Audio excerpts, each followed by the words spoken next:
한국? 호구잖아. 걔네 우리 없이 못해.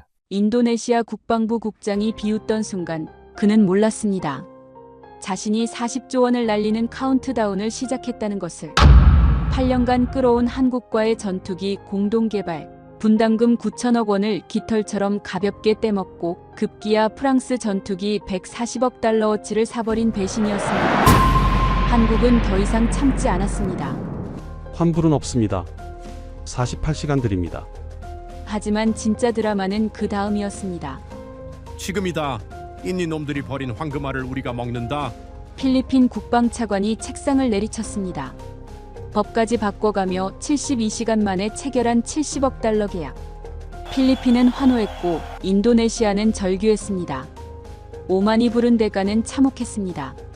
남이 버린 보물이 이렇게 황금으로 빛날 줄 누가 알았겠습니까? 지금부터 배신자가 준 최고의 선물, 그 72시간의 전쟁을 공개합니다. 시청하기 전 구독과 좋아요, 댓글에 대한민국 최고라고 응원해주세요. 안녕하세요. 저는 카를로스 산토스입니다. 필리핀 국방부 차관이죠. 하지만 제 진짜 정체성은 따로 있습니다. 저는 30년간 미국 무기만 다뤄온 남자입니다. F-16 전투기, 패트리어트 미사일, 패리급 호위함. 제 경력 전체가 메이드 인 USA로 점철되어 있었습니다.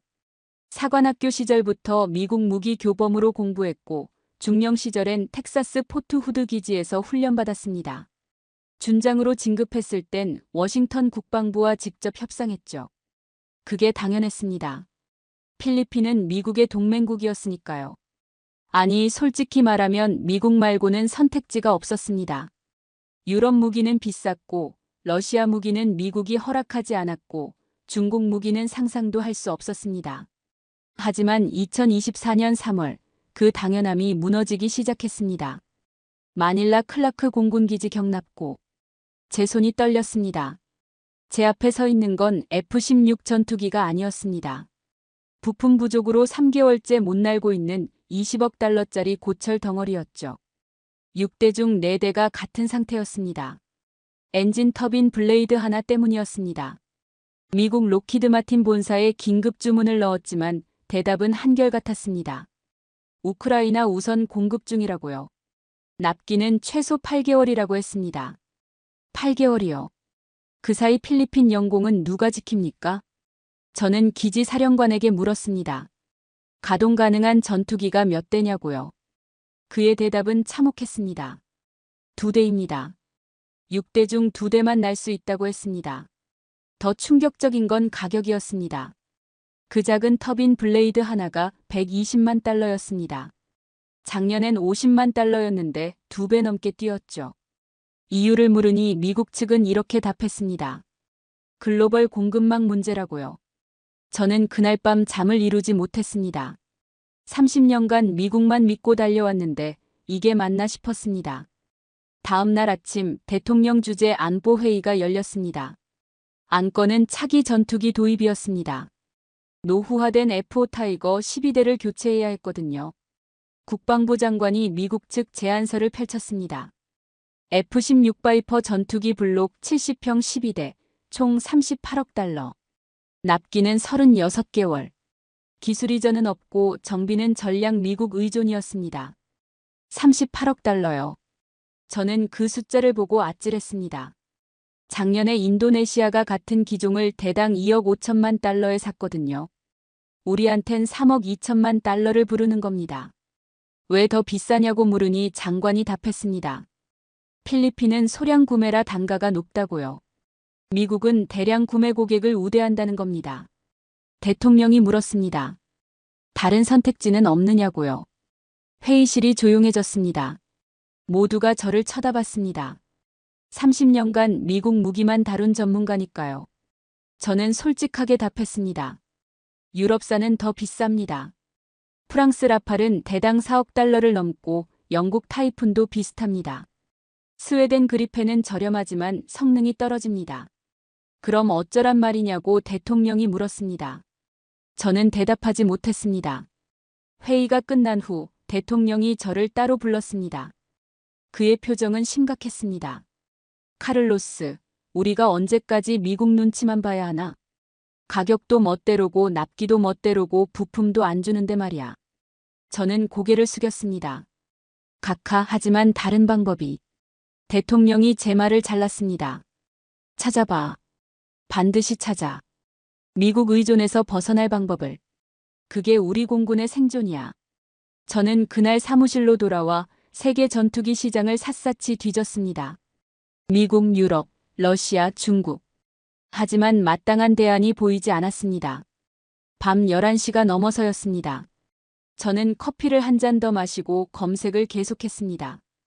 그러다 한국방산 뉴스 페이지에서 작은 기사 하나를 발견했습니다. 한국 차세대 전투기 KF-21 보람의 첫 실전 배치 임박. 사진을 보니 꽤 날렵한 외형이었습니다. 기사를 읽어내려갔습니다. 가격 추정치는 대당 6,500만 달러, F-16 바이퍼 전투기의 5분의 1 수준이었습니다. 성능은 4.5세대급, 기술 이전 가능, 현지 정비 지원 포함. 저는 잠시 멈췄습니다. 너무 좋은 조건 아닌가? 뭔가 함정이 있을 것 같았습니다. 하지만 대통령 명령이 머릿속을 맴돌았습니다. 미국 의존에서 벗어날 방법을 찾아. 저는 그 기사를 프린트해서 파일에 꽂아놨습니다. 한국이라. 가능할까요? 미국이 가만히 있을까요? 필리핀 의회가 승인할까요? 질문만 가득했고 답은 하나도 없었습니다. 그런데 바로 그날 밤 제 휴대폰에 CNN 속보 알림이 떴습니다. 한국, 인도네시아의 48시간 최후 통첩. KF-21 공동개발 결렬 위기. 저는 화면을 뚫어져라 쳐다봤습니다. 인도네시아가 한국과 전투기 개발을 같이 하고 있었다는 걸 처음 알았습니다. 그리고 지금 그게 무너지고 있다는 것도요. 제 심장이 빠르게 뛰기 시작했습니다. 저는 즉시 노트북을 열었습니다. CNN 웹사이트에 접속해서 기사 전문을 찾았습니다. 한국방위사업청이 인도네시아에 보낸 공식 성명서가 그대로 실려 있었습니다. 문장 하나하나가 칼날처럼 날카로웠습니다. 대한민국 정부는 인도네시아 공화국의 8년간 분담금, 미납 9천억 원에 대해 48시간 이내 명확한 상환 계획 제출을 요구한다.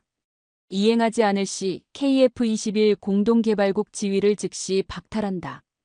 그리고 마지막 문장이 압권이었습니다. 더 이상 대한민국은 일방적 손실을 감수하지 않을 것이다. 저는 숨을 들이켰습니다. 정부 공식 문서에서 이런 강경한 표현이라니요. 한국이 진심으로 화가 난 겁니다. 저는 계속 검색했습니다. 관련 기사가 쏟아져 나왔습니다. 로이터, BBC, 알자지라까지 이 소식을 다루고 있었습니다.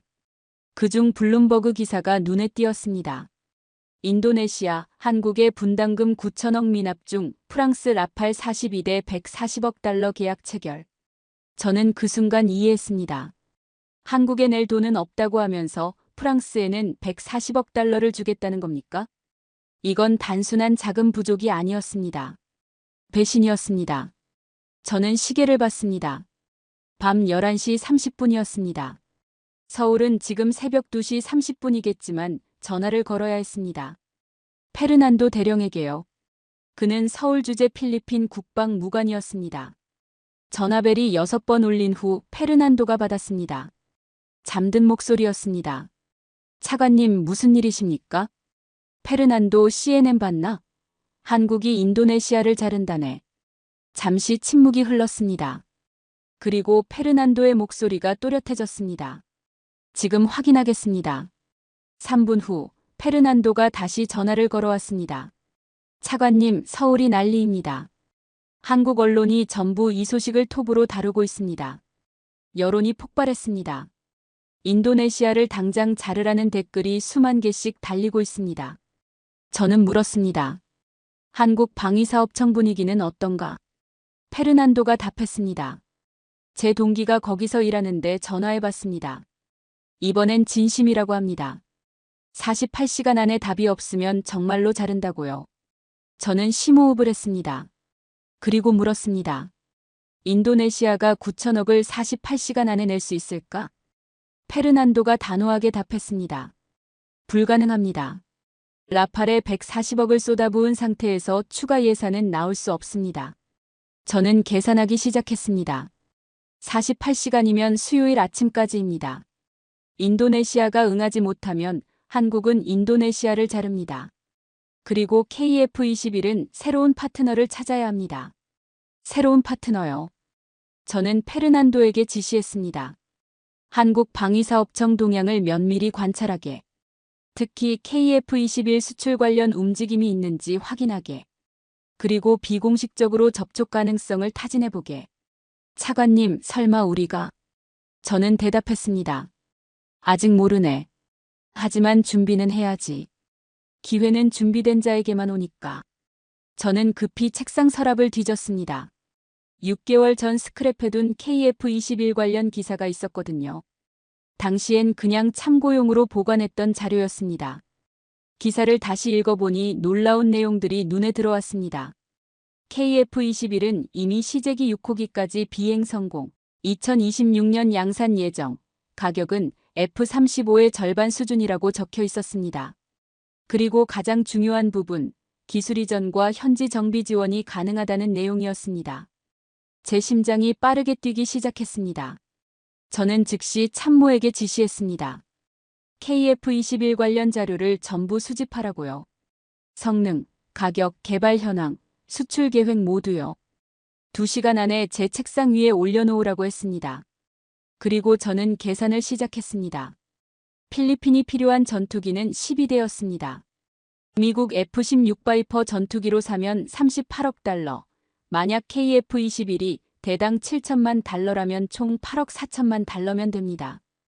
거의 30억 달러 차이였죠. 2시간 후 참모가 두툼한 파일을 가져왔습니다. 한국항공우주산업 공식 자료, 제인스 디펜스 분석 보고서, 국제전시회 평가 자료까지 전부 있었습니다. 저는 파일을 펼치고 한 페이지 한 페이지 정독했습니다. KF-21 보라매의 스펙은 인상적이었습니다. 최대 속도 마하 1.8, 전투행동 반경 1200km, 무장 탑재량 7.7톤. F-16 바이퍼 전기와 동급이거나 일부 더 나은 성능이었죠. 제인스 디펜스가 2024년 3월 발표한 평가에는 대당 가격이 6,500만 달러에서 7천만 달러로 추정된다고 적혀 있었습니다. 미국 F-16 바이퍼 전투기가 3억 달러 넘게 책정된 것과 비교하면 말도 안 되는 가격이었습니다. 저는 파일을 덮고 결심했습니다. 이건 도박이 아니었습니다. 계산된 기회였죠. 인도네시아는 한국을 배신했습니다. 한국은 분노했습니다. 그리고 그 분노 속에서 한국은 새로운 파트너를 찾고 있을 겁니다. 그 파트너가 필리핀이 되지 못할 이유가 있습니까? 저는 즉시 대통령 비서실에 긴급 면담을 신청했습니다. 오늘 안으로요. 창밖을 바라보니 마닐라 스카이라인이 오후 햇살에 빛나고 있었습니다. 저 멀리 자카르타에서는 비명소리가 들려오고 있었지만 저는 그 비명 속에서 기회의 소리를 들었습니다. 48시간. 인도네시아가 무너지는데 걸릴 시간이었습니다.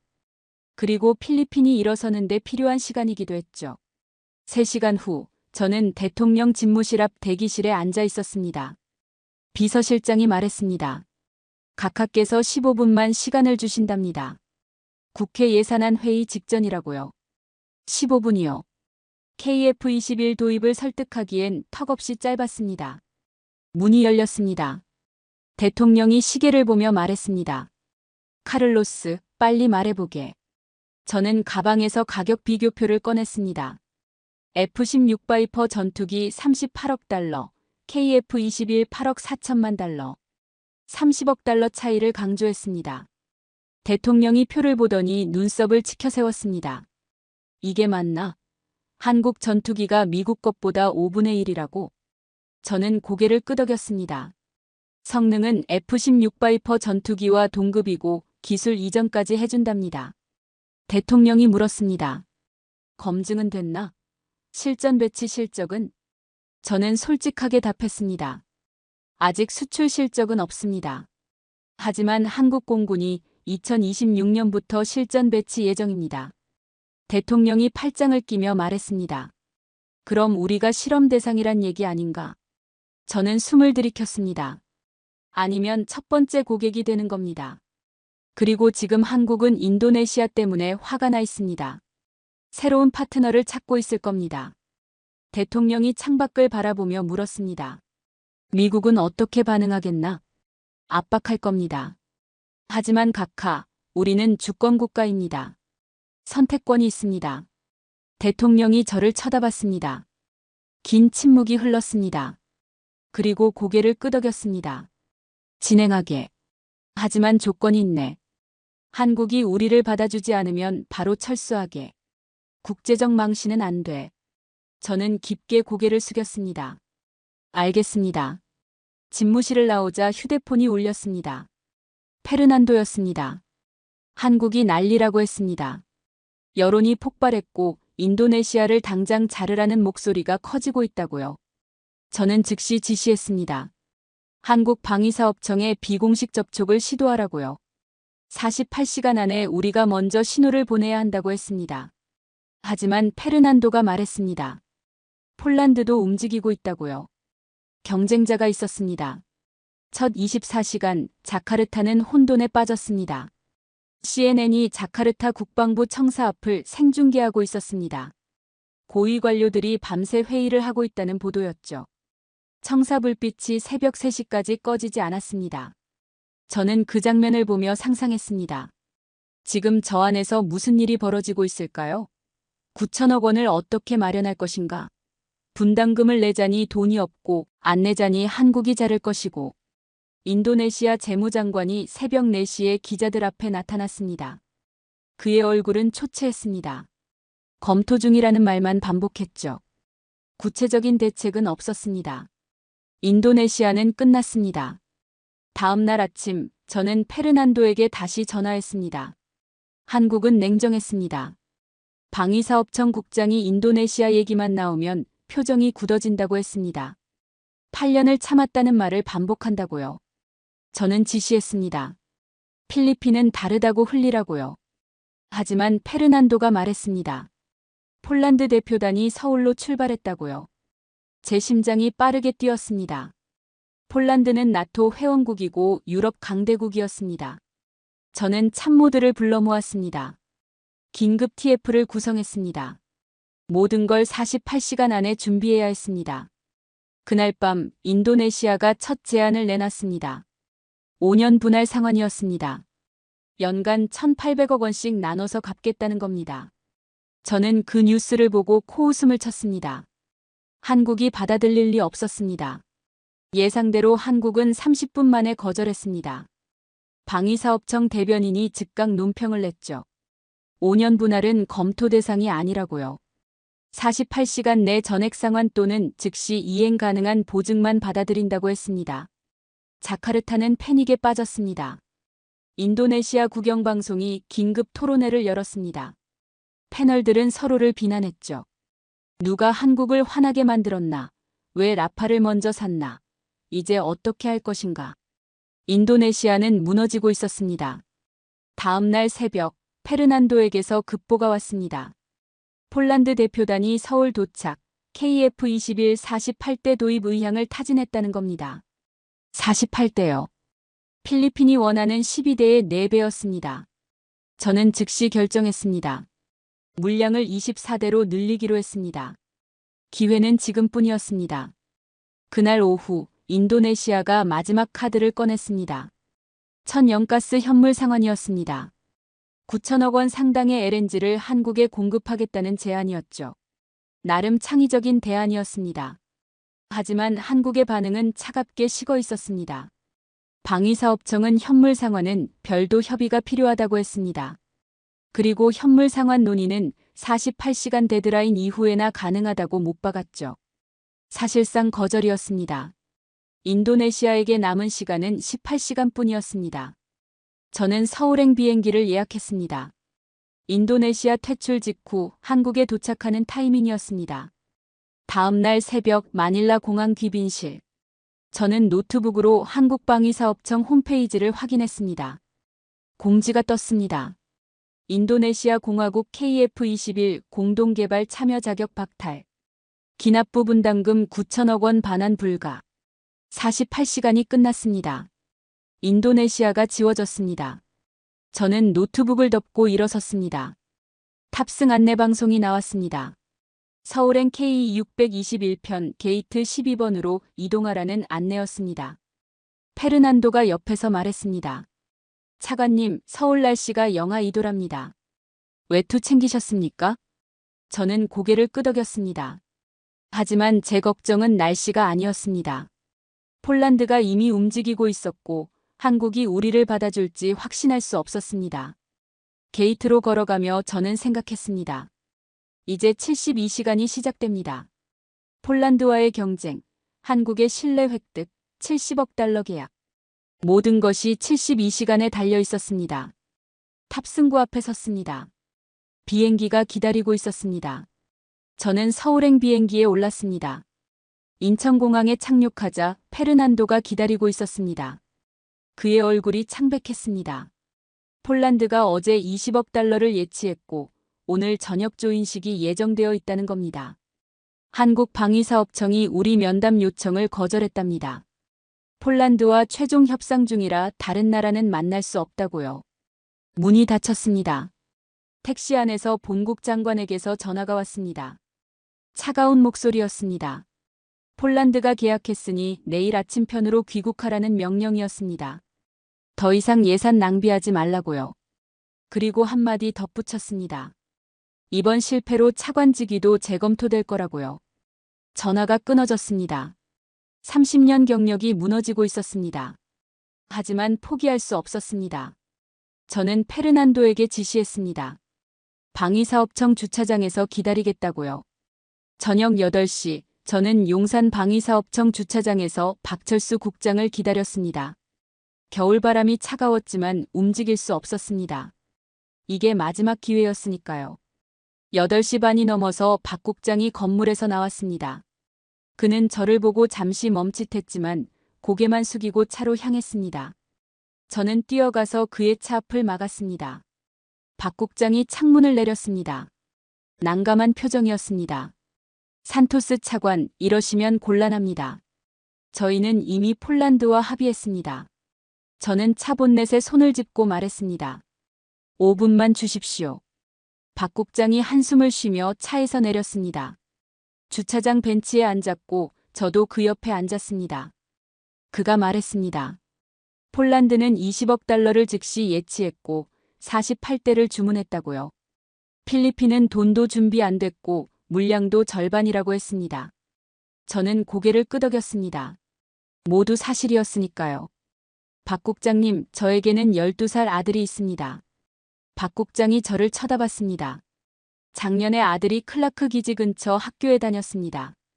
어느 날 북한 드론이 필리핀 영공을 침범했고 우리 F-16이 긴급 출동했습니다. 그런데 엔진 고장으로 추락할 뻔했습니다. 부품이 없어서 제대로 정비를 못한 기체였습니다. 조종사는 간신히 탈출했지만 전투기는 학교 근처에 떨어졌습니다. 제 아들 학교에서 2km 떨어진 곳이었습니다. 박 국장의 표정이 변했습니다. 저는 그날 깨달았습니다. 미국 무기에만 의존하면 우리 아이들이 위험하다는 걸요. 부품 하나 때문에 전투기가 추락하고 민가에 떨어질 수 있다는 걸요. 그래서 저는 여기 왔습니다. 제 경력이나 체면 때문이 아닙니다. 제 아들이, 우리 아이들이 안전한 나라를 만들고 싶어서입니다. 주차장에 침묵이 흘렀습니다. 박 국장이 천천히 입을 열었습니다. 산토스 차관, 제 말을 잘 들으십시오. 만약 제가 폴란드를 거절한다면 한국 정부에 큰 타격입니다. 20억 달러를 돌려줘야 하고 폴란드와의 관계도 나빠집니다. 그래서 필리핀이 제시할 조건은 폴란드보다 훨씬 나아야 합니다. 저는 고개를 끄덕였습니다. 계약금 50%, 일주일 안에 입금하십시오. 35억 달러입니다. 의회 승인은 2주 안에 받아오십시오. 대통령이 3일 안에 방한 날짜를 확정하십시오. 이 세 가지를 모두 충족하면 내일 오전 10시에 공식 회의를 잡겠습니다. 35억 달러요. 일주일 안에요. 저는 숨이 막혔습니다. 불가능한 조건이었습니다. 필리핀 중앙은행이 일주일 안에 35억 달러를 마련할 수 없다는 걸 알고 있었습니다. 박 국장이 일어서며 말했습니다. 불가능하다면 폴란드와 계약하겠습니다. 내일 오전 9시까지 답을 주십시오. 그가 차에 올라 떠났습니다. 저는 주차장 벤치에 혼자 남았습니다. 페르난도가 다가와 물었습니다. 어떻게 됐습니까? 저는 대답했습니다. 35억 달러를 일주일 안에 마련해야 합니다. 불가능합니다, 차관님. 저는 알고 있었습니다. 하지만 포기할 수 없었습니다. 저는 휴대폰을 꺼냈습니다. 지금 마닐라는 밤 11시였지만 전화를 걸어야 했습니다. 대통령에게요. 그날 밤 저는 호텔방에서 대통령에게 전화를 걸었습니다. 무례한 시간이었지만 선택의 여지가 없었습니다. 전화벨이 3번 울린 후 대통령이 받았습니다. 저는 상황을 설명했습니다. 폴란드가 계약했지만 마지막 기회를 얻었다고요. 내일까지 조건을 충족해야 한다고 말했습니다. 대통령이 물었습니다. 무슨 조건이냐고요? 저는 숨을 깊이 들이쉬고 대답했습니다. 계약금 50%, 35억 달러를 일주일 안에 송금하고 각하께서 3일 안에 서울 방한 날짜를 확정하셔야 합니다. 긴 침묵이 흘렀습니다. 대통령이 말했습니다. 거절한다고요. 35억 달러를 일주일 안에 마련하는 건 불가능하다고 했습니다. 국방 예산 전체가 50억인데 그중 35억을 어떻게 마련하냐고 따졌습니다. 게다가 계약도 안 된 상태에서 국가 원수가 먼저 방한 날짜를 확정하는 건 외교적 망신이라고 했습니다. 저는 애원했습니다. 마지막 기회라고요. 대통령은 단호했습니다. 불가능한 걸 가능하다고 거짓말하지 말라고 실패를 인정하고 돌아오라고 했습니다. 전화가 끊어졌습니다. 저는 침대에 주저앉았습니다. 대통령이 거절했습니다. 35억 달러를 마련할 방법도 없었습니다. 모든 게 끝났습니다. 하지만 저는 포기할 수 없었습니다. 제 아들의 얼굴이 떠올랐습니다. 클라크 기지 근처에서 전투기가 추락했을 때 제가 느꼈던 공포가 생생했습니다. 만약 제가 여기서 포기하면 우리 아이들은 계속 위험한 상태로 남을 겁니다. 저는 노트북을 켰습니다. 그리고 제 개인 재산을 확인했습니다. 30년간 모은 부동산, 주식, 예금이 있었습니다. 합계 300만 달러였습니다. 제 전 재산이었습니다. 300만 달러는 35억 달러의 1%도 안 됐지만 개인이 목숨을 거는 증거가 될 수 있었습니다. 저는 변호사에게 긴급 전화를 걸었습니다. 제 재산을 담보로 설정하는 서류를 작성해달라고 했습니다. 만약 필리핀이 계약을 어기면 제 재산 전부를 한국에 넘긴다는 내용이었습니다. 그리고 저는 밤을 새워 대통령 설득 보고서를 작성했습니다. 왜 이 계약이 필요한지, 35억 달러를 어떻게 마련할 수 있는지, 국제금융기관 대출 방안, 긴급 예산 편성 계획, 모든 걸 담았습니다. 100페이지가 넘는 보고서였습니다. 새벽 4시에 완성되었습니다. 새벽 5시, 저는 다시 대통령에게 전화를 걸었습니다. 비서가 받아서 대통령이 주무신다고 했지만 저는 긴급 사안이라고 우겼습니다. 대통령이 전화를 받았습니다. 화가 난 목소리였습니다. 저는 말했습니다. 각하, 제가 제 전 재산을 담보로 걸었습니다. 만약 이번 계약이 실패하면 제 가족은 거리로 나앉습니다. 하지만 저는 확신합니다. 이 계약은 필리핀의 미래를 바꿀 것입니다. 100페이지 보고서를 이메일로 보냈으니 검토해 주십시오. 대통령이 침묵했습니다. 30분 후 대통령에게서 전화가 왔습니다. 보고서를 봤다고 했습니다. 그리고 물었습니다. 정말 35억 달러를 마련할 수 있느냐고요. 저는 대답했습니다. 국제통화기금과 아시아개발은행에서 긴급대출을 받겠습니다. 그리고 국방예산 30억을 전용하겠습니다. 일주일 안에 해내겠습니다. 대통령이 말했습니다. 만약 실패하면 어떻게 하겠느냐고요. 저는 대답했습니다. 제 모든 걸 잃을 각오가 되어 있습니다. 대통령이 한숨을 쉬었습니다. 그리고 말했습니다. 승인한다고요. 하지만 한 가지 조건이 있다고 했습니다. 만약 실패하면 차관직뿐 아니라 공직에서 영구 퇴출될 거라고요. 저는 대답했습니다. 각오되어 있습니다. 오전 9시 저는 박철수 국장에게 전화를 걸었습니다. 가능하다고 35억 달러를 마련하겠다고 말했습니다.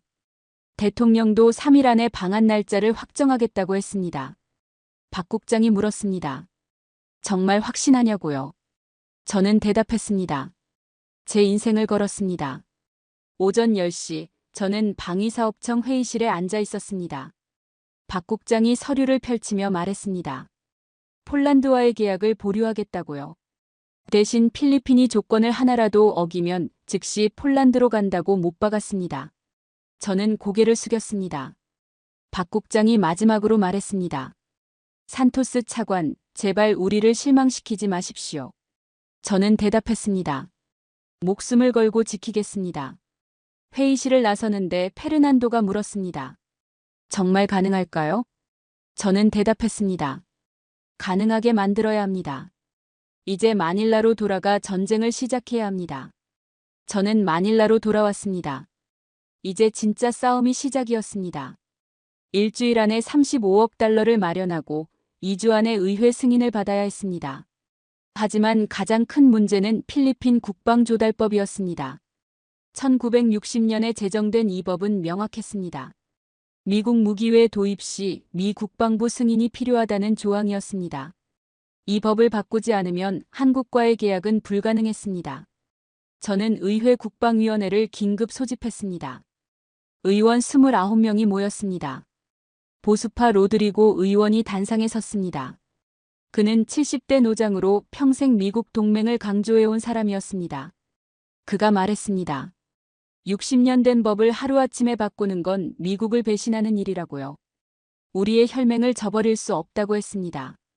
저는 준비한 자료를 펼쳤습니다. 작년 F-16 추락 사고 보고서였습니다. 부품 부족으로 정비가 제대로 안 됐고 조종사가 간신히 탈출했으며 전투기는 클라크 기지 근처 민가 옆에 떨어졌다는 내용이었습니다. 저는 말했습니다. 미국은 8개월째 부품을 안 보내주고 있습니다. 우리 F-16 6대 중 4대가 경납고에 처박혀 있습니다. 이게 혈맹입니까? 반면 한국은 부품을 2주 안에 보내주고 기술 이전까지 해줍니다. 우리 아이들의 안전을 위해 선택지를 넓혀야 합니다. 의원들이 술렁거렸습니다. 그때 로드리고 의원이 다시 일어섰습니다. 그가 서류 한 장을 꺼내들었습니다. 어제 미국 대사관에서 받은 서한이라고 했습니다. 미국 정부가 필리핀의 법 개정을 우려하고 있다는 내용이었습니다. 동맹 관계에 부정적 영향을 미칠 수 있다는 경고였습니다. 회의장이 조용해졌습니다. 미국의 압박이 시작된 겁니다. 로드리고 의원이 말을 이었습니다. 어제 미국 국방부 태평양 사령부 부사령관이 전화를 했다고요. 법 개정은 신중해야 한다고 했답니다. 이건 명백한 압박이라고 주장했습니다. 저는 일어섰습니다. 미국의 압박이 두렵습니까? 우리는 주권국가입니다. 미국이 우리를 먼저 져버렸습니다. 부품도 안 주고 가격은 2배로 올렸습니다. 우리는 생존을 위해 선택지를 넓히는 겁니다. 또 다른 의원이 손을 들었습니다. 중도파 후안 의원이었습니다. 그가 조심스럽게 물었습니다. 만약 법을 개정했는데 한국과의 계약이 실패하면 어떻게 되느냐고요. 미국과의 관계만 나빠지는 것 아니냐고 했습니다. 저는 대답했습니다. 한국과의 계약은 이미 합의 직전입니다. 오히려 법을 개정하지 않으면 기회를 놓칩니다. 그리고 제가 개인 재산 전부를 담보로 걸었습니다. 실패하면 제가 모든 책임을 집니다. 회의장이 술렁거렸습니다. 국방위원장이 일어났습니다. 이제 표결하겠다고 선언했습니다. 찬성이면 손을 들라고 했습니다. 손이 올라가기 시작했습니다. 저는 하나하나 세었습니다. 하나, 둘, 셋, 넷. 심장이 빠르게 뛰었습니다. 과반은 15표였습니다. 14에서 손이 멈췄습니다. 찬성 14표. 위원장이 반대표를 세기 시작했습니다. 로드리고 의원이 손을 들었고 그의 측근들이 따라 들었습니다. 하나, 둘, 셋, 넷. 14에서 멈췄습니다. 반대 14표. 1414동점이었습니다. 회의장이 술렁거렸습니다. 위원장이 말했습니다. 동점일 경우 위원장이 결정표를 행사한다고 했습니다. 의사규칙에 따라 위원장의 표가 최종 결과를 결정한다고요. 모든 시선이 위원장에게 쏠렸습니다. 위원장은 60대 중반의 온건파였습니다. 그는 천천히 자리에서 일어났습니다. 긴 침묵이 흘렀습니다. 위원장이 입을 열었습니다. 저는 30년간 의정 활동을 했습니다. 미국과의 동맹을 소중히 여겼습니다. 하지만 동맹이란 일방적 의존이 아닙니다. 상호 존중입니다. 미국이 우리를 존중하지 않는다면 우리도 선택권을 가져야 합니다. 그가 손을 들었습니다. 찬성합니다. 1514. 법 개정이 통과되었습니다. 저는 의원들에게 깊게 고개를 숙였습니다.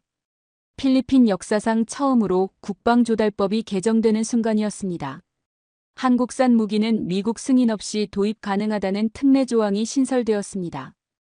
회의실을 나서는데 로드리고 의원이 저를 불렀습니다. 그가 말했습니다. 차관, 한국이 우리를 배신하지 않길 바라겠습니다.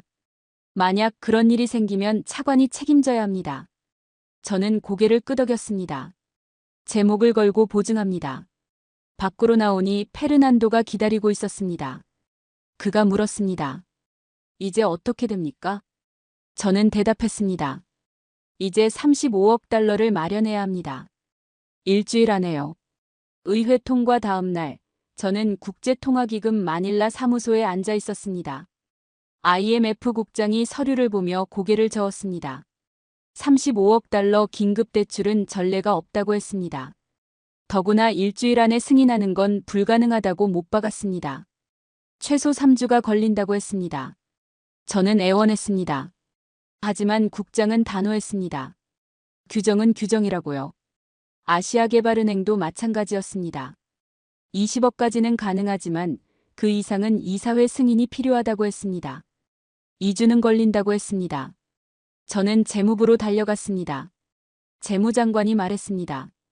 국방예산 30억을 긴급 전용할 수 있다고요. 하지만 그것도 대통령 재가가 필요하다고 했습니다. 그리고 30억을 전용하면 다른 국방 사업이 전부 중단된다고 경고했습니다. 저는 계산했습니다. IMF 10억, ADB 20억, 국방예산 30억. 합계 60억이었습니다. 하지만 절차상 일주일 안에 확보 가능한 금액은 30억 뿐이었습니다. 5억이 부족했습니다. 4일째 밤, 저는 사무실에서 전화기를 붙잡고 있었습니다. 모든 방법을 동원했지만 5억 달러 구멍을 메울 수 없었습니다. 남은 시간은 72시간이었습니다. 페르난도가 조심스럽게 물었습니다. 한국의 사정을 말씀드리시겠습니까? 저는 고개를 저었습니다. 그러면 끝입니다. 한국은 즉시 폴란드로 갈 겁니다. 그때 제 휴대폰이 울렸습니다. 모르는 번호였습니다. 전화를 받자 필리핀계 미국인 사업가가 자신을 소개했습니다. 실리콘밸리에서 IT 회사를 운영하는 사람이었습니다. 그가 말했습니다. 뉴스에서 차관님 이야기를 봤다고요. 개인 재산을 담보로 걸었다는 기사를 읽었다고 했습니다. 그리고 자신도 조국을 위해 돕고 싶다고 말했습니다. 5억 달러를 브릿지론으로 빌려주겠다고 했습니다. 1년 안에 갚으면 된다고요. 저는 믿을 수 없었습니다. 낯선 사람이 5억 달러를요? 그가 말했습니다. 저도 필리핀 사람입니다. 우리 아이들이 안전한 나라에서 살길 바랍니다. 5일째 35억 달러가 완성되었습니다. 하지만 송금 절차가 남아 있었습니다. 각 기관에서 필리핀 중앙은행으로 송금하고 중앙은행에서 한국으로 보내는 과정이었습니다. 최소 48시간이 걸렸습니다. 6일째 송금이 시작되었습니다. 하지만 IMF 송금이 지연되었습니다. 서류 검토에 시간이 걸린다고 했습니다. 저는 IMF 본부에 직접 전화를 걸어 애원했습니다. 7일째 아침, 저는 서울행 비행기에 올랐습니다. 대통령과 수행단도 함께였습니다. 조인식은 그날 오후 3시였습니다. 하지만 아직 35억 달러 송금이 완료되지 않았습니다. 한국중앙은행 계좌에 입금 확인이 안 됐습니다. 비행기 안에서 저는 휴대폰을 붙잡고 있었습니다. 마닐라 중앙은행 총재에게 30분마다 전화를 걸었습니다. 아직이라는 대답만 돌아왔습니다. 인천공항에 도착했습니다. 오후 1시였습니다. 2시간 후 조인식이었습니다. 저는 박철수 국장에게 전화를 걸었습니다. 국장님, 송금이 조금 지연되고 있습니다. 오늘 안에는 완료됩니다. 박 국장의 목소리가 차갑게 식어 있었습니다. 산토스 차관 조인식까지 2시간입니다. 그때까지 송금 확인이 안 되면 조인식은 취소됩니다. 청와대로 가는 차 안에서 저는 기도했습니다. 제발 제 시간에 송금이 완료되길 바랐습니다. 오후 2시 30분 청와대 영빈관 대기실에 앉아 있었습니다. 대통령이 저를 쳐다봤습니다. 표정이 굳어 있었습니다. 30분 후 조인식이었습니다. 하지만 아직 송금 확인 문자가 오지 않았습니다. 오후 2시 50분 제 휴대폰이 울렸습니다. 마닐라 중앙은행 총재였습니다. 차관님, 방금 한국중앙은행에서 입금 확인 연락이 왔습니다. 35억 달러 송금 완료되었습니다. 저는 주저앉을 뻔했습니다. 페르난도가 저를 부축했습니다. 오후 3시 조인식장에 입장했습니다. 한국 대통령과 필리핀 대통령이 나란히 앉았습니다. 계약서가 펼쳐졌습니다. 서명이 시작되었습니다. 플래시가 터졌습니다. 박수가 쏟아졌습니다. 저는 그 순간을 지켜보며 눈물이 났습니다. 7일간의 전쟁이 끝났습니다. 기자회견이 끝나고 박 국장이 저를 불렀습니다. 그가 말했습니다. 송금이 10분 늦었으면 조인식은 취소될 뻔했다고요. 아슬아슬했다고 했습니다. 저는 고개를 숙였습니다. 죄송합니다. 하지만 약속은 지켰습니다. 박 국장이 말했습니다. 인정합니다. 필리핀은 인도네시아와 다르더군요. 그날 저녁 뉴스를 보니 인도네시아 반응이 나왔습니다. 자카르타에서 긴급 국회 청문회가 열렸다는 보도였습니다. 야당 의원들이 국방장관을 추궁했답니다. 왜 필리핀에게 기회를 빼앗겼느냐고요. 인도네시아 언론 논조는 달랐습니다. 단순히 비난만 하는 게 아니었습니다. 자성의 목소리도 나왔습니다. 우리가 한국을 너무 우습게 봤다는 칼럼이 실렸습니다. 8년간 약속을 어기면서 한국이 계속 참아줄 거라 생각했던 오만을 반성해야 한다는 내용이었습니다. 저는 생각했습니다. 인도네시아는 기회를 버린 게 아니라 신뢰를 버렸다고요. 그 대가는 40조 원이 아니라 국가 신용도였습니다. 2026년 1월 마닐라 클라크 공군기지.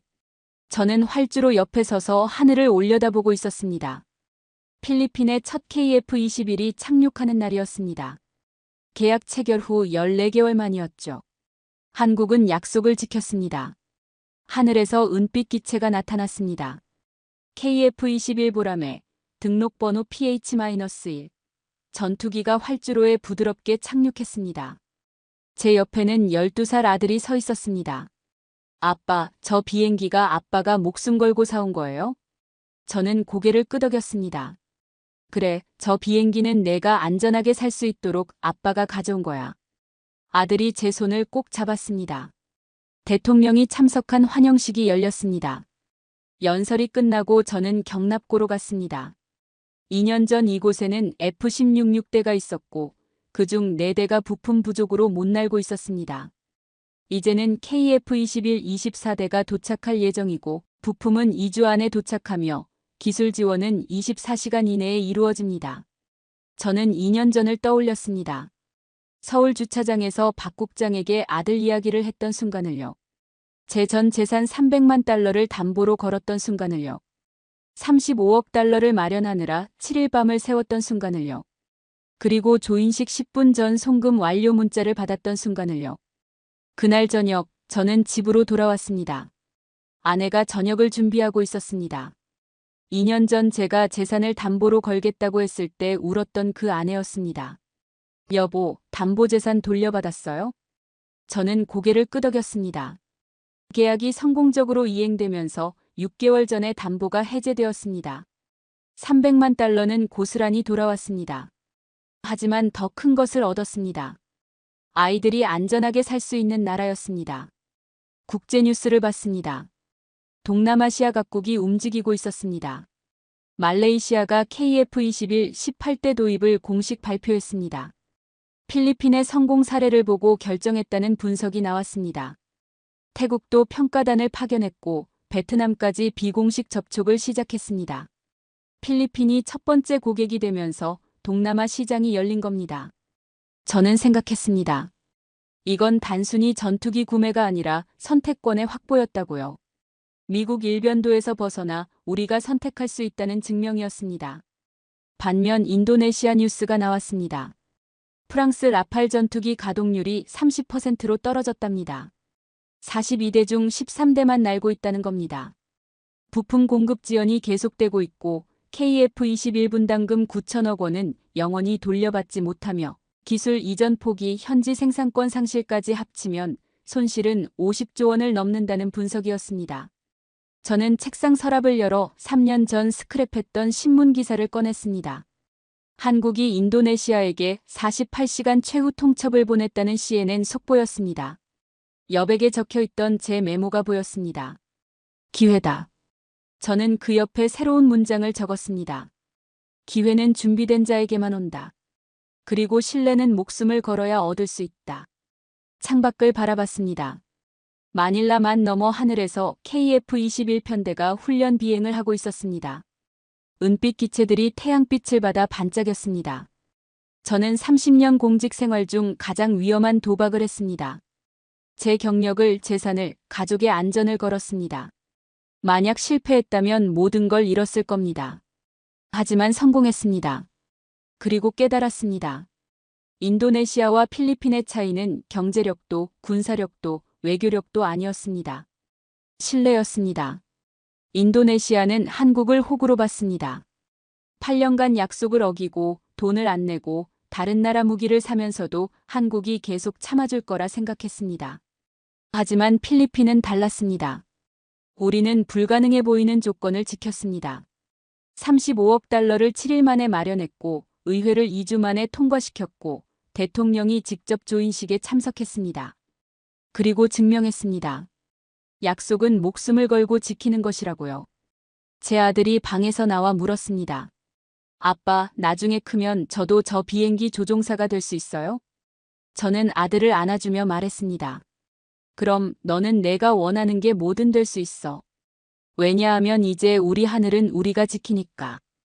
필리핀의 하늘에 새로운 주인이 왔습니다. 그리고 그 하늘 아래에서 우리 아이들이 안전하게 꿈을 꿀 수 있게 되었습니다. 그게 제가 목숨 걸고 지킨 이유였습니다. 끝까지 시청해주셔서 감사합니다.